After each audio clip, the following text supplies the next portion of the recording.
ಯೇಸುವಿಗೆ ಸ್ತೋತ್ರ. ಇಂದು 9 ಆಗಸ್ಟ್ 2025. ಎಲ್ಲರಿಗೂ ಶುಭ ಮುಂಜಾನೆ. ಈ ದಿನದ ಧ್ಯಾನ ಭಾಗ ಪೌಲನು ಕೊಲೊಸ್ಸೆಯವರಿಗೆ ಬರೆದ ಪತ್ರಿಕೆ 2ನೇ ಅಧ್ಯಾಯ 18 ಮತ್ತು 19ನೇ ವಾಕ್ಯ.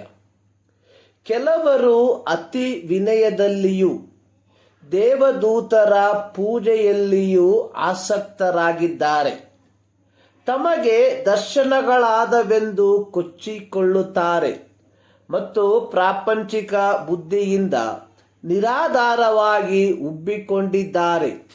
ಇಂಥವರು ನಿಮಗೆ ದೊರಕಿರುವ ಬಿರುದನ್ನು ಅಪಹರಿಸುವುದಕ್ಕೆ ಅವಕಾಶ ಕೊಡಬೇಡಿರಿ. ಕೊಲೊಸ್ಸೆ ಸಭೆಯ ದೇವಜನರು ಎಪಫ್ರನ ಮೂಲಕವಾಗಿ ಸತ್ಯೋಪದೇಶವನ್ನು ಕಲಿತುಕೊಂಡು ಪವಿತ್ರಾತ್ಮ ಪ್ರೇರಿತವಾದ ಪ್ರೀತಿಯಿಂದ ಫಲ ಕೊಡುತ್ತಾ ದೇವಜ್ಞಾನದಲ್ಲಿ ಆತನ ಮಹಿಮೆಯ ಶಕ್ತಿಯ ಪ್ರಕಾರ ವೃದ್ಧಿಯಾಗುತ್ತಾ ಬರುತ್ತಿದ್ದರು.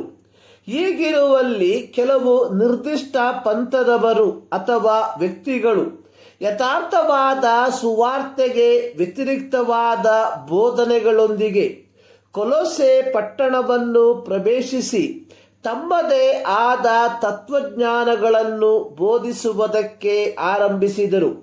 ಈ ನಿರ್ದಿಷ್ಟ ಪಂಥಗಳು ಯಾವುದೆಂದರೆ: 1. ಜ್ಞಾನವಾದ ಪಂಥದವರು. 2. ನೇಮವಾದ ಪಂಥದವರು. 3. ಅತೀಂದ್ರಿಯತೆ ಪಂಥದವರು. 4. ಸನ್ಯಾಸವಾದ ಪಂಥದವರು.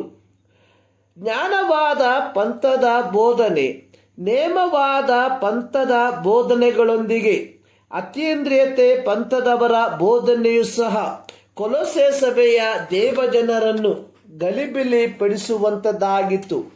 ಅತೀಂದ್ರಿಯತೆ ಪಂಥದವರು ಅತಿ ವಿನಯದಲ್ಲಿಯೂ ದೇವದೂತರ ಪೂಜೆಯಲ್ಲಿಯೂ ಆಸಕ್ತರಾಗಿದ್ದರು.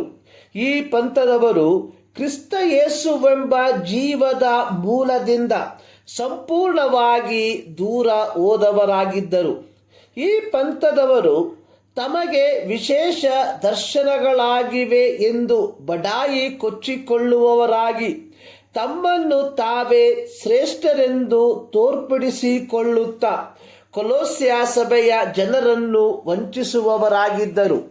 ಇಂಥವರ ಕುರಿತಾಗಿ ಪೌಲನು ತಿಮೋಥಿಯನಿಗೂ ಸಹ ಹೇಳಿರುವಂಥದ್ದು: ಇವರು ದೇವರನ್ನು ಪ್ರೀತಿಸದೆ ಭೋಗಗಳನ್ನೇ ಪ್ರೀತಿಸುವವರು, ಭಕ್ತಿಯ ವೇಷವಿದ್ದು ಅದರ ಬಲವನ್ನು ಬೇಡವೆನ್ನುವವರು ಆಗಿರುವವರು ಎಂಬುದಾಗಿ 2 ತಿಮೋಥಿ 3ನೇ ಅಧ್ಯಾಯ 5ನೇ ವಾಕ್ಯ. ಅತೀಂದ್ರಿಯ ಪಂಥದವರು ಸತ್ಯವೇದವು ನಿಷೇಧಿಸಿದಂತಹ ದೇವದೂತರ ಆರಾಧನೆಯಲ್ಲಿ ತಮ್ಮನ್ನು ತೊಡಗಿಸಿಕೊಂಡಿದ್ದರು.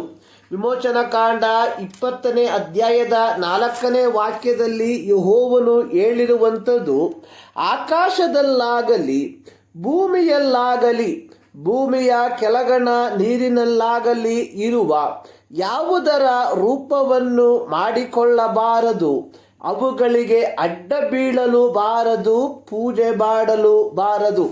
ಹಾಗೆಯೇ ಪ್ರಕಟಣೆ ಪುಸ್ತಕವನ್ನು ನಾವು ಕಲಿಯುವಾಗ ಪ್ರಕಟಣೆ ಪುಸ್ತಕ 19ನೇ ಅಧ್ಯಾಯದ 10ನೇ ವಾಕ್ಯ ಹಾಗೂ ಪ್ರಕಟಣೆ ಪುಸ್ತಕ 22ನೇ ಅಧ್ಯಾಯದ 8, 9 ವಾಕ್ಯಗಳಲ್ಲಿ ಯೋಹಾನನು ದೇವದೂತನಿಗೆ ನಮಸ್ಕಾರ ಮಾಡಬೇಕೆಂದು ಅವನ ಪಾದಕ್ಕೆ ಬೀಳಲು ದೂತನು ಅವನಿಗೆ, ನನಗೆ ಮಾಡಬೇಡ, ನಾನು ನಿನಗೂ ಪ್ರವಾದಿಗಳಾಗಿರುವ ನಿನ್ನ ಸಹೋದರರಿಗೂ ಈ ಪುಸ್ತಕದಲ್ಲಿ ಬರೆದಿರುವ ಮಾತುಗಳನ್ನು ಕೈಕೊಂಡು ನಡೆಯುವವರಿಗೂ ಜೊತೆಯ ದಾಸನಾಗಿದ್ದೇನೆ, ದೇವರಿಗೆ ನಮಸ್ಕಾರ ಮಾಡು. ಪ್ರಿಯರೇ, ಇಂದು ನಮ್ಮ ಕ್ರೈಸ್ತತ್ವದಲ್ಲಿ ಅತಿ ವಿನಯವೆಂಬ ಸುಳಿಯಲ್ಲಿ ಸಿಕ್ಕಿ ಹಾಕಿಕೊಂಡು ದೇವರಿಗೆ ಸಲ್ಲತಕ್ಕ ಘನತೆಯನ್ನು ಗೌರವವನ್ನು ಸಲ್ಲಿಸದೇ ಇರುವಂಥದ್ದು ಸಾಮಾನ್ಯವಾಗಿದೆ. ಹಾಗೆಯೇ ಕೆಲವು ಸ್ವಘೋಷಿತ ಪ್ರವಾದಿಗಳು ತಮಗೆ ದರ್ಶನಗಳಾಗುತ್ತದೆ ಎಂದು ತಮ್ಮನ್ನೇ ಹೆಚ್ಚಿಸಿಕೊಳ್ಳುವಂಥದ್ದನ್ನು ನಾವು ಕಾಣುವಂಥವರಾಗಿದ್ದೇವೆ.